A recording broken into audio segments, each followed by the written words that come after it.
I did his theme music back in WCW, okay? And it's Diamond Dallas Page. The other legend that I happen to manage on WrestleMania 1, okay? King Kong Bundy. Yeah. I've got to be the worst manager in the world. I traded Bobby Heenan, King Kong Bundy for Adrian Adonis and Dino Bravo. We never won a match after that. I don't know what really happened. But King Kong Bundy is also going to be in the 2012 Legends Pack. Also, a tag team that I really enjoyed and loved back in the day, because they would always give my tag team so much problems. The Brainbusters, which would really be Tully Blanchard and Iron Anderson. You know, that's what was the Hart Foundation, the Root Brothers, or Honky Tonk and Greg is Rhythm and Blues, or the Terry Funk and Dory Funk, some of the teams that I managed then. But the next one's very special.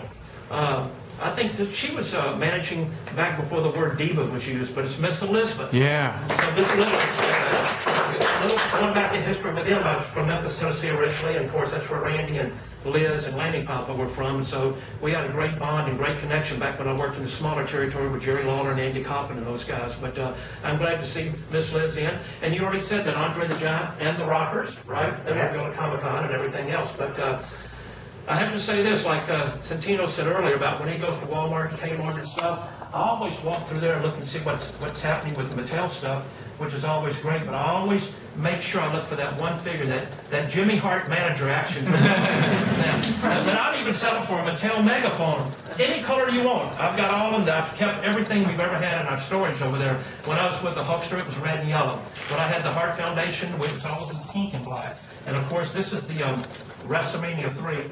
From Detroit, of course. So, of course, it's had a few touch-ups, and you can see it's got a few little cracks into it. So, but man, it's so fun being here today. And like I said, if anybody's got any questions of anything, I'd like to try to answer them for you if I possibly can. But I saw Santino's action figures a while ago, and it's the hair. You're right, Santino. The tattoos, the hair. Mattel does it the best. I mean, they really do. It's phenomenal. It really is. Just everything is just great. Is there any questions anybody would like to ask? What Jimmy Hart figure would you like to see? Well, you know what? I think maybe with the Hart Foundation. I always, you know, I love my Nasty Boys being with them. I liked Earthquake and Typhoon and everybody and the Russo brothers. But being with the Harts, it was always kind of special. We had like a 4-year run. And it was a lot of fun. The craziest thing that happened to me, every time my guys had the belts, I'd always turn on them. The Hearts were the champions. I turned on them for the Nasty Boys who didn't have the belt. Then when the Nasty Boys had the belts, I turned on them so I could manage Money Inc., you know, which was, of course, Irvin R. Shyster and Ted DiBiase. And then, of course, I turned on them to manage Hulk and Brutus. So I don't think I know what I'm doing in this business. They got champions for guys who weren't champions. But I just, the Mattel does it the best, man. I'm not saying it because we're standing up here, but they really do. You can look at any other action figures on the market today. Go and compare them. Pick them up, which I always do, and look at them. But this is the best detail. It's just, everything is so good these guys put together. It's phenomenal. It really is. Any questions from anybody?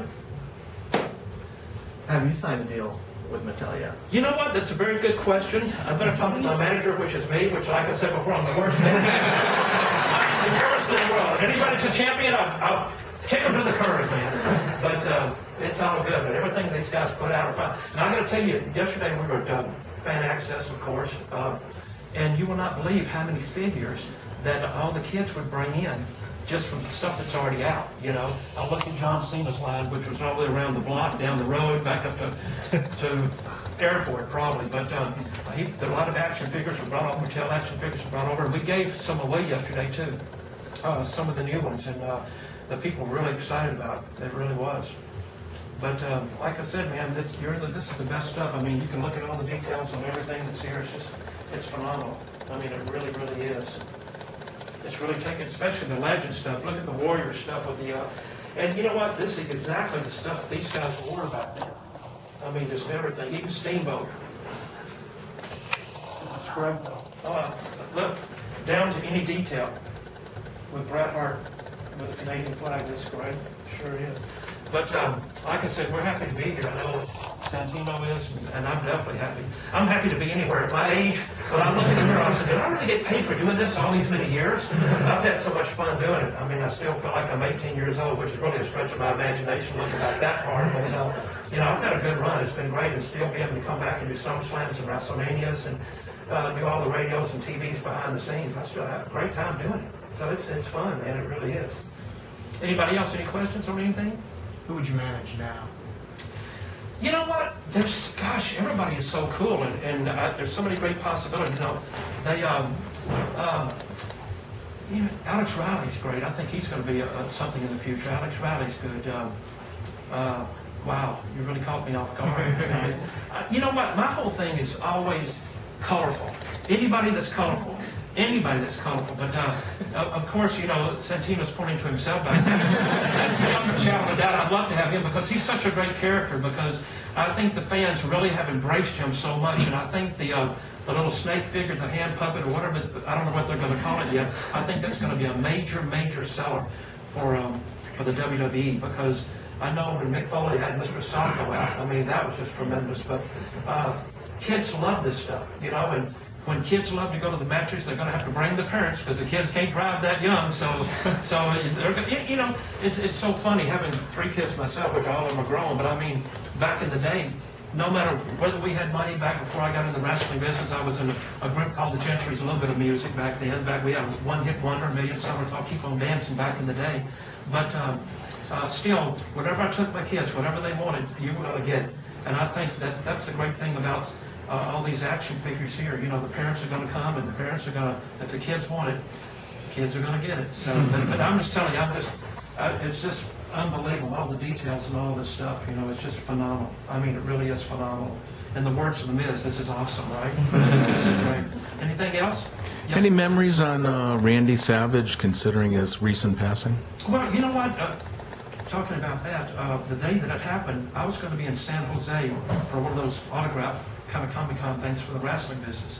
Lanny Poffo, his brother, had called me earlier that morning because he had taken a 6:30 flight out. He was changing planes in Dallas to go there. So Lanny called me because he was going to tell me, he said, look, Jimmy, I left early, but the weather's so bad here, my plane's going to be about 4 or 5 hours late getting into San Jose. Have you got the promoter's number? I called him back, had the promoter's number. It felt like maybe 30 or 40 minutes later, all of a sudden the phone rang, it was Lanny, and he goes, Jimmy, he said, Randy's dead. I said, what? He goes, yeah, they just called me from the hospital. He just got killed in a car wreck. And I was already showering up, so I knew I wasn't dreaming, but I felt like I really was. And it just happened not too far from where I live.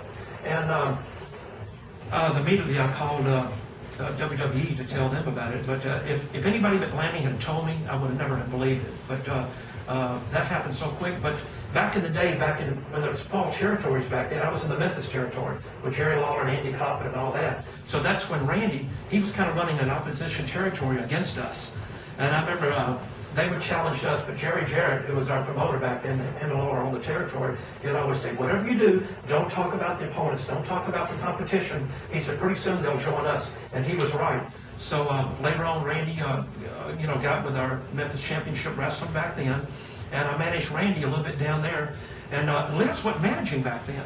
So one last little story on that real quick here. I won't burn you to death on these things. But I was on a plane. I think I've been up here for about 6 or 7 months. I made the first WrestleMania for the WWE. And George Scott and Vince both called me and said, look, you got to go to Memphis. I said, why? I said, you know Randy Savage? I said, yeah, I worked with him for 2 years down there. And he goes, we'd like to have him up here. So I went down there. At the time, Randy was selling Amway or Amshack, or one of those things on the side back then. So back then, the territories, WWE was plucking a few names out of different little areas here and going to have this show called WrestleMania, of course, that was taking place. So I got back down there, so I called Mr. Coffey in the building. I said, Mr. Coffey, Jimmy, he goes, how are you doing up in New York? I said, man, I love it. It's unbelievable. I said, can you put Randy on the phone? I've got somebody who wants to buy $200 worth of Amway. I couldn't smarten him up. I didn't know he was telling the truth. So he went and got the phone. Randy goes, okay, yeah, what's going on? I said, Randy, I lied about it. I said, let me just check. WWE wants you. He goes, where can I meet you? So I said, where do you want to meet? So we met over by the gym, and I gave him the number. We talked about what was happening up there, and he said, you think they'll bring Landy and Liz? I said, Randy, to get you, they'll probably bring Angelo, your father, too, up there, which was great, by the way. So they made the connection, and I was with Randy and them about the first couple of months up here, showing them around and doing stuff with them. But you know, it's a horrible thing to take. You know, we lost so many guys already, but Randy was definitely a shock and really wasn't prepared for it. But like I said before, just everybody this company here is bringing everybody so much back to life just by looking at the action figures and looking how well they're done. And like I said, you can compare them to anybody on the market. This blows everybody away. So it really does. Anything else?